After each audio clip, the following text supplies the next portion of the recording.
Setelah sempat tertunda, sidang pengadilan Tipikor Jakarta akhirnya membacakan tuntutan terhadap 3 hakim pemvonis bebas Ronald Tanur. Ketiga hakim dituntut hukuman penjara antara 9 hingga 12 tahun. Dalam persidangan hari Selasa, Jaksa Penuntut Umum membacakan tuntutan atas 3 hakim pemvonis bebas kasus Ronald Tanur. Terdakwa Erintua Damanik dituntut pidana penjara 9 tahun. Untuk terdakwa Mangapul, jaksa juga menuntut pidana 9 tahun penjara. Sementara itu, terdakwa Heru Hanindio mendapatkan tuntutan paling tinggi 12 tahun penjara. Ketiganya juga dituntut membayar denda senilai 750 juta rupiah. Tiga terdakwa adalah majelis hakim yang memvonis bebas Ronald Tanur dalam kasus pembunuhan Dini Sera Afrianti.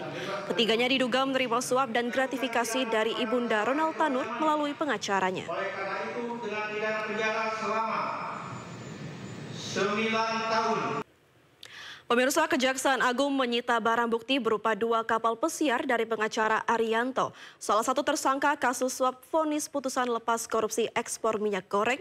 Selain itu, Direktur Pemberitaan JAK TV, Tian Bahtiar, turut ditetapkan sebagai tersangka karena diduga merintangi Kejagung dalam penyidikan kasus timah dan impor gula.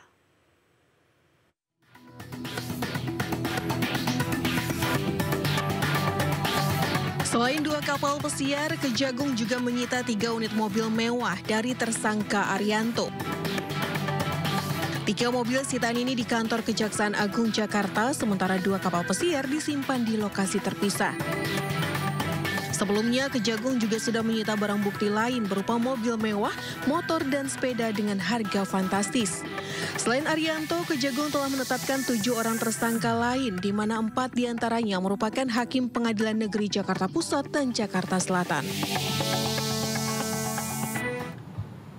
Terdapat permufakatan jahat yang dilakukan oleh MS, JS bersama-sama dengan TB selaku Direktur Pemberitaan JAK TV untuk mencegah, merintangi atau menggagalkan secara langsung atau tidak langsung dalam penanganan perkara tindak pidana korupsi tata niaga komoditas timah di wilayah IUP di PT Pertamina Tbk dan tindak pidana korupsi dalam kegiatan importasi gula atas nama tersangka Tom Lembong, baik dalam penyidikan, penuntutan maupun pemeriksaan di pengadilan. Sementara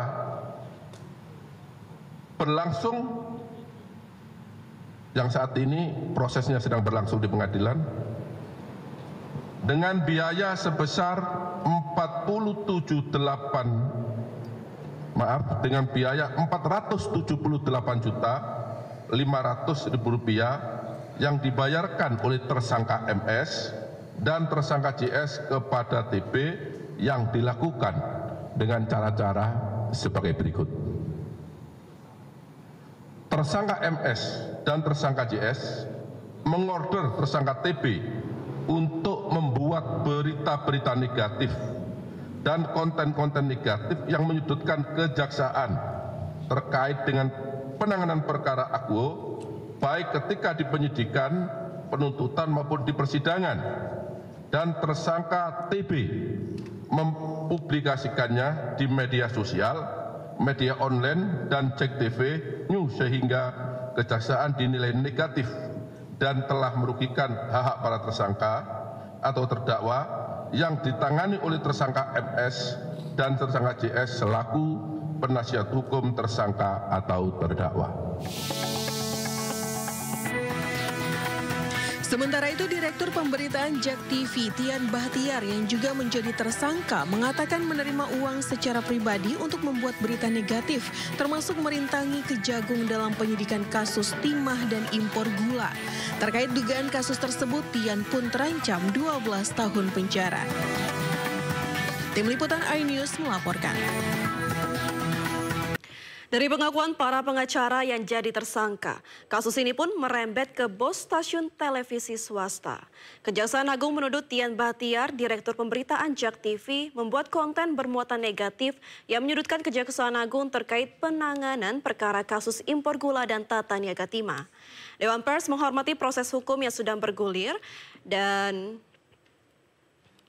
tidak akan ikut campur dalam proses penyidikan pidana.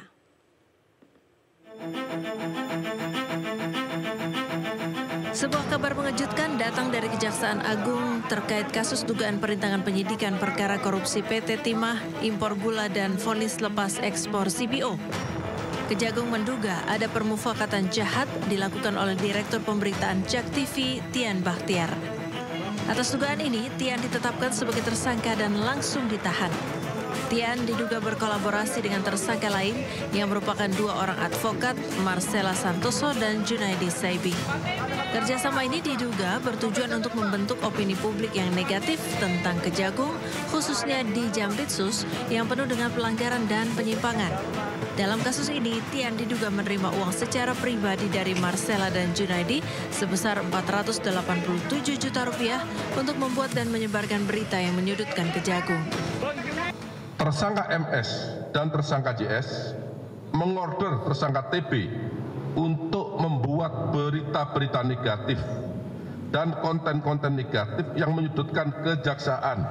Soal penetapan Direktur Pemberitaan JAK TV, Tian Bahtiar sebagai tersangka, Dewan Pers menyatakan menghormati proses hukum yang sedang bergulir di Kejagung. Dewan Pers juga mengatakan pihaknya tidak akan ikut campur dalam proses penyidikan pidana. Kalau memang ada bukti-bukti yang cukup bahwa kasus tersebut terkait dengan tindak pidana, ini adalah kewenangan penuh dari Kejaksaan Agung. Sementara itu, Ikatan Jurnalis Televisi Indonesia IJTI menyampaikan keprihatinan terhadap penetapan tersangka Tian Bahtiar. Menurut IJTI, jika penetapan tersangka berkaitan dengan karya atau produk jurnalistik, harusnya terlebih dahulu berkoordinasi dengan Dewan Pers. Kita berharap bahwa kasus ini dibuka secara terang benderang. Oke, jadi siapapun di negeri ini, di negara hukum, kita tidak kebal terhadap hukum. Kalau misalnya bersalah, ya kemudian harus ikuti proses itu. Kembali bersama kami pemirsa di Sindo Siang. Polisi menetapkan anggota DPRD Asahan sebagai tersangka terkait kasus judi sambung ayam. Terungkap bahwa anggota dewan tersebut menjual ayam laga untuk judi.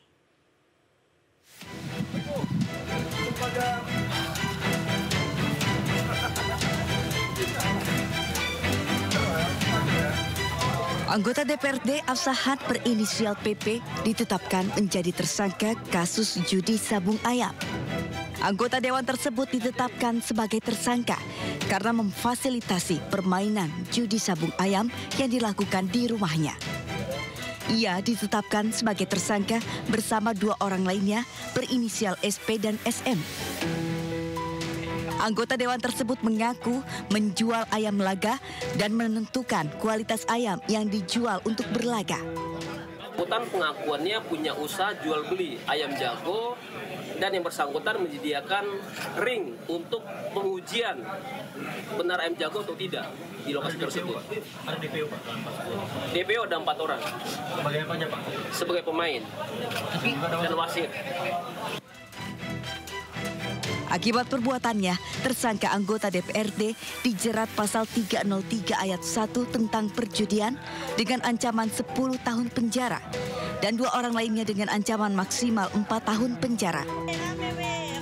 Sebelumnya, Satreskrim dan Satsabara Polres Asahan menggerebek rumah anggota DPRD Asahan di Dusun 3, Desa Punggulan, Air Joman Asahan, Sumatera Utara pada Minggu kemarin. Penggerebekan dilakukan lantaran rumah anggota DPRD Asahan tersebut dijadikan lokasi judi sabung ayam. Kini, polisi masih memburu 4 orang DPO, bandar, dan pemain yang berhasil kabur. Dari Asahan, Sumatera Utara, Ulil Amri, iNews melaporkan.